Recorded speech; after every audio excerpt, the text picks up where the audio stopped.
RVS.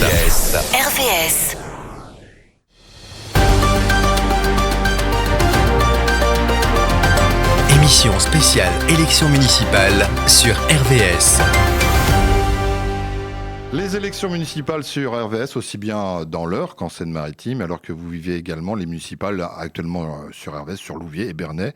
Il existe un point commun entre Évreux et Rouen, puisque nous avons eu les candidats de Rouen. Le nombre de candidats, 8, du moins le nombre de candidats affichés pour l'instant sur la ligne de départ, on va y revenir. Juste le temps de revenir sur notre ligne éditoriale, un petit peu différente peut-être de nos confrères. C'est important que je vous le rappelle. Nous, ce qui nous intéresse, c'est le candidat, son engagement, ses valeurs, les valeurs qu'il porte, sa liste et son programme, et pas ce qu'il oppose aux autres listes, aux autres candidats. D'autres médias s'en chargent et le font d'ailleurs très bien. Les municipales à Évreux, donc, avec son maire sortant, Guy Lefranc, bonjour. Bonjour. Merci d'avoir accepté notre invitation. Merci de votre invitation. Mais je vous en prie, vous briguez un 3e mandat de la 5e ville de Normandie, docteur en médecine et urgentiste de formation. Vous êtes construit politiquement dans le sillage de 2 anciens ministres, Jean-Louis Debré et Bruno Le Maire.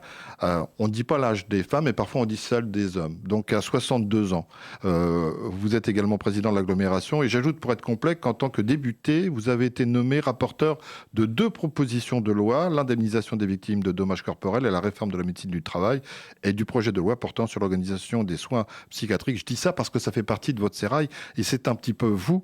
Et qu'est-ce qu'on pourrait dire encore de vous, Guy Lefranc, en tant que patient? Est-ce que vous avez encore le temps de lire, d'aller au cinéma, de regarder des choses ou d'écouter des musiques qui font de vous ce qu'est Guy Lefranc?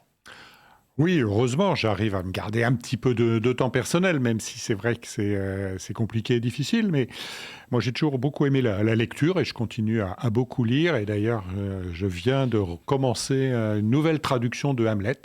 Oui. Donc, vous voyez, je reviens sur mes classiques. C'est quelque chose d'important. Et puis, la moto.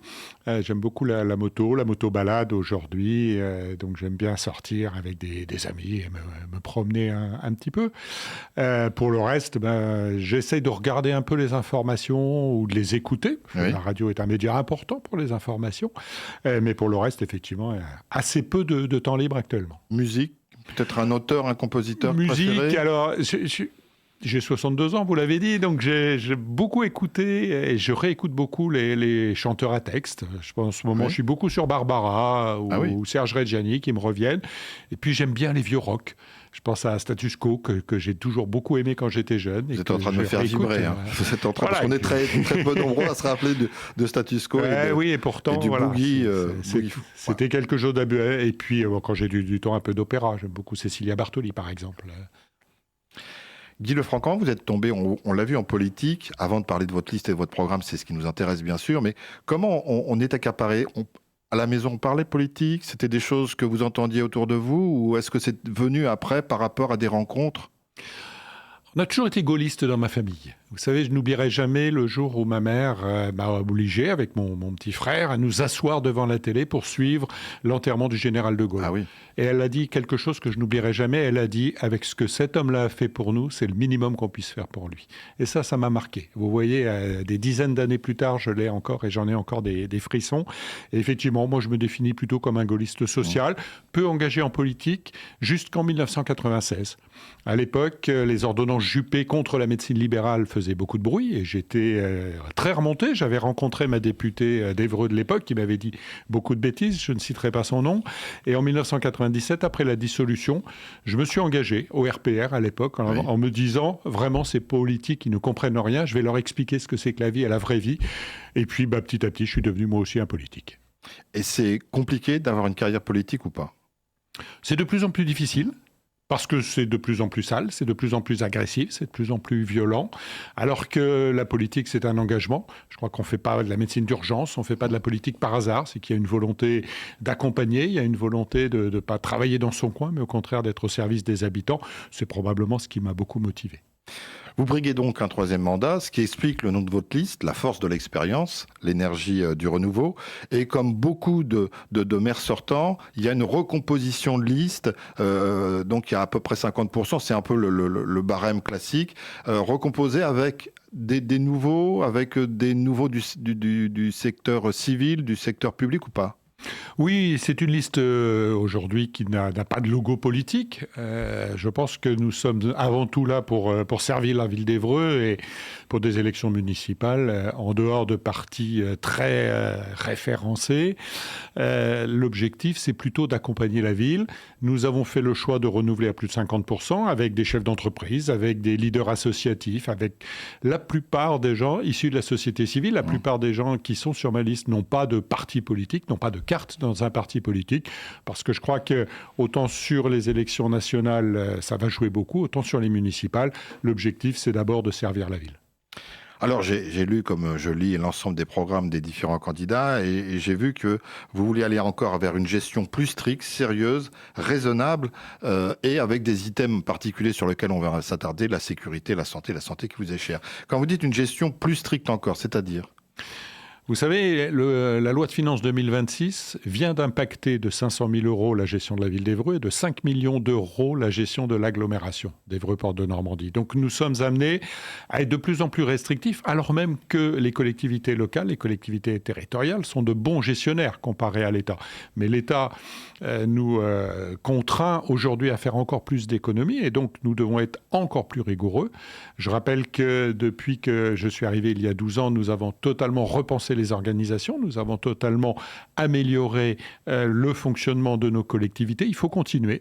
Nous avons la chance d'être très bien accompagnés par la région Normandie, par le président de région et également par le département. Un peu moins par l'État pour nos projets d'investissement, mais sur le fonctionnement, nous devons être de plus en plus rigoureux, tout en continuant à apporter un service de qualité aux habitants. Ça passe également par une remise en cause de certaines choses. Et si moi je ne propose pas de supprimer les budgets culture ou les budgets aux associations, nous savons que nous devons faire très attention à ce que chaque euro dépensé soit utilement réalisé pour les habitants. Alors, parfois, on a tendance à confondre gestion stricte ou une bonne gestion des finances de la municipalité avec création d'emplois. C'est pas le but d'une municipalité de créer de l'emploi, mais elle pourvoit à l'attractivité de son territoire. Et c'est là aussi parfois que les groupements d'entrepreneurs viennent vous voir, viennent vous solliciter en disant est-ce que vous pouvez nous faire en sorte que notre entreprise puisse s'épanouir sur votre territoire et donc on est gagnant-gagnant. Alors, vous avez raison, ce n'est pas le travail de la ville, mais c'est le travail de l'agglomération. L'attractivité économique fait partie de nos compétences. Je rappelle que sur quelques années, en 7-8 ans, nous avons vendu 209 000 m² de terrain pour les entreprises, qui ont permis de stabiliser 750 emplois, dont 320 nouveaux emplois. Sur 5 ans, les 320 nouveaux emplois. Ça, c'est important. Mais ça ne fonctionne effectivement que parce que nous améliorerons l'attractivité de la ville, qu'elle est plus belle, qu'elle est plus sécure, qu'elle est mieux fleurie. Et puis surtout, que nous faisons attention, et je fais le lien avec la question précédente, au budget. Aujourd'hui, nous avons désendetté la ville d'Évreux de 10 millions d'euros en 12 ans, sans augmenter les impôts, tout en investissant plus de 180 millions d'euros, notamment dans l'attractivité, pour faire venir des habitants, pour faire venir des entreprises. C'est cela, une gestion rigoureuse et sereine. Alors, 3 thèmes qui sont souvent identiques à chaque candidat, mais pas toujours dans le même ordre. Un qui est devenu incontournable, c'est la sécurité. Donc, on va parler de sécurité, de santé, puis de logement aussi. Sécurité. Sur la sécurité, lorsque nous sommes arrivés il y a 12 ans, il y avait 12 caméras de vidéoprotection, dont 3 ne fonctionnaient pas. Aujourd'hui, nous avons 117 caméras de vidéoprotection. L'objectif, c'est de monter à 150. Avec une police municipale active, il y avait 10 policiers municipaux en 2014. Nous sommes aujourd'hui à 40.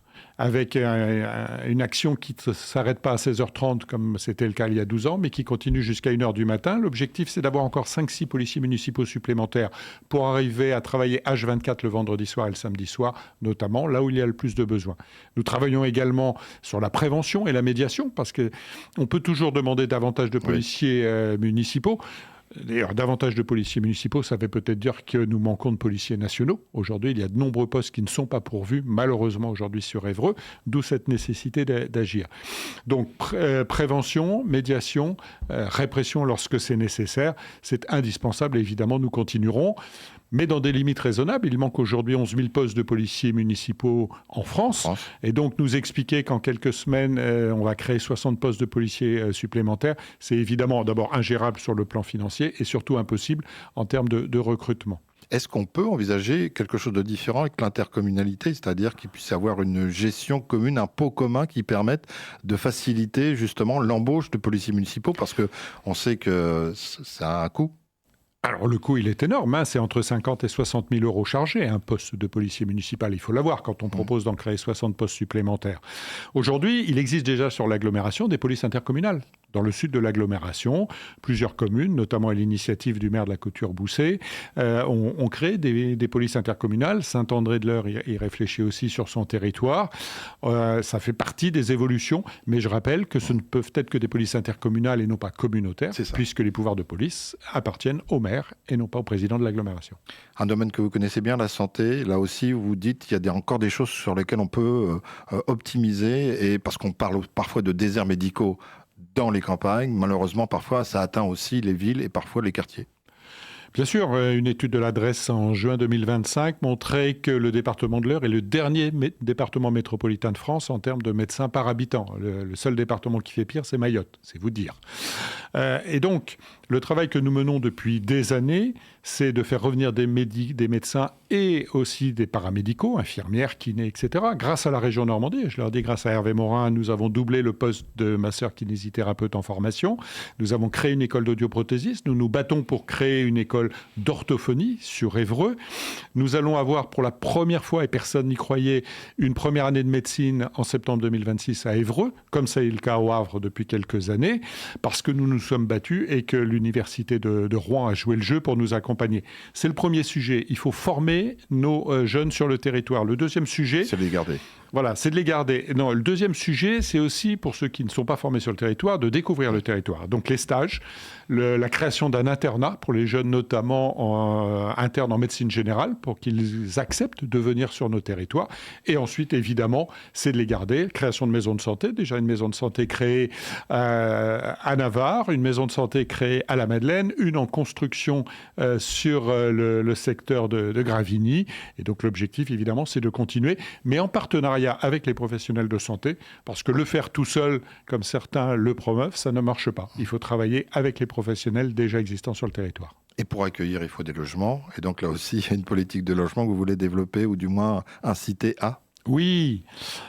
Je sais que certains proposent de créer 1000 logements en 3 ans. C'est facile. Effectivement, on peut créer du logement social. Je rappelle qu'Évreux a déjà 45% de logements sociaux. Mon objectif à moi, c'est plutôt de créer de l'accession à la propriété et d'utiliser les logements vacants. Il y a plus de 650 logements vacants dans le centre-ville d'Évreux. Le travail que nous menons, encore une fois, pardon de le répéter, avec la région, c'est de répertorier ces logements. Ça a été fait. Et maintenant, nous allons travailler avec les propriétaires de ces logements pour les pousser soit à vendre ou pour les aider à réhabiliter pour pouvoir créer du logement. Et nous avons donc un travail que nous menons sur le site Saint-Louis, création de logements privés sur Saint-Louis et création de logements privés sur le futur site de Cambolle, ce qui permettra en même temps d'améliorer la gestion des eaux pluviales et de créer un parc public. Et qui puisse être ouvert à tout le monde de façon intergénérationnelle ou pas ? Oui, bien sûr. Aujourd'hui, les seuls logements sociaux que j'accepte, ce sont des logements sociaux dédiés aux personnes âgées, une résidence autonomique que nous avons créée sur notre ville, ou pour les jeunes, et je pense notamment à cet internat. Alors pour se déplacer entre le logement et le travail, on a besoin de transport, et donc là aussi c'est important, ce réseau de transport transurbain. Le réseau de transport de Transurbain fonctionne bien. Nous l'avons totalement modifié en 2015 lorsque nous sommes arrivés, ce qui nous a permis d'avoir plus de 30% d'augmentation de la fréquentation.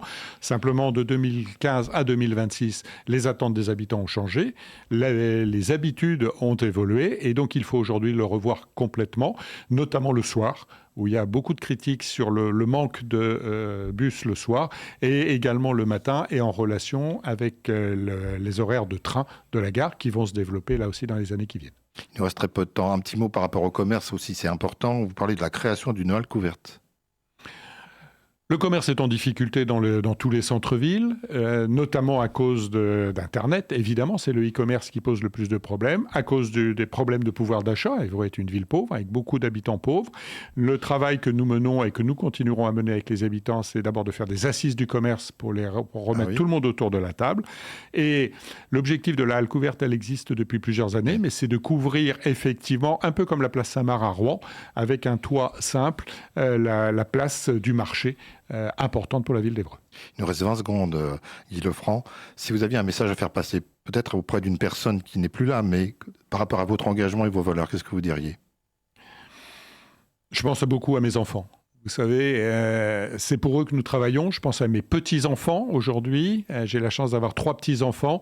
C'est pour eux que je continue à m'engager. Je pourrais me retirer de la vie publique. Je n'ai plus rien à prouver. Mais pour eux, il faut le continuer. Merci Guy Lefranc d'être passé à ce micro, au micro d'RVS, et on souhaite évidemment une belle fin de campagne. Merci beaucoup.